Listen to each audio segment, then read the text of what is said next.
Today, we're going to be learning how to do a Prusik knot. This ties directly with our fisherman knot from the last tutorial, as you need a loop for a Prusik knot to work. So first, place a pole or place a branch in the middle of the loop, just like this, with the two ends of the loop here.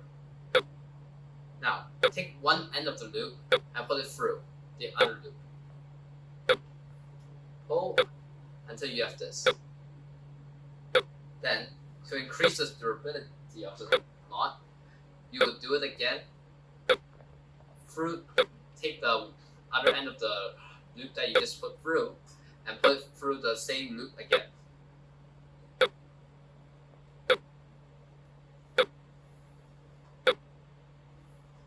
Make sure you dress it nicely so that the ropes do not overlap.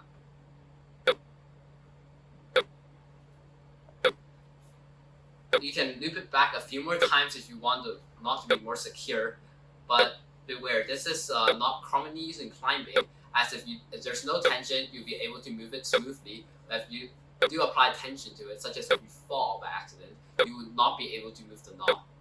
However, if you add too many loops, even if there's no tension, you would not be able to move the knot freely. So, I would recommend 2 or 3 loops around the loop, it will be fine.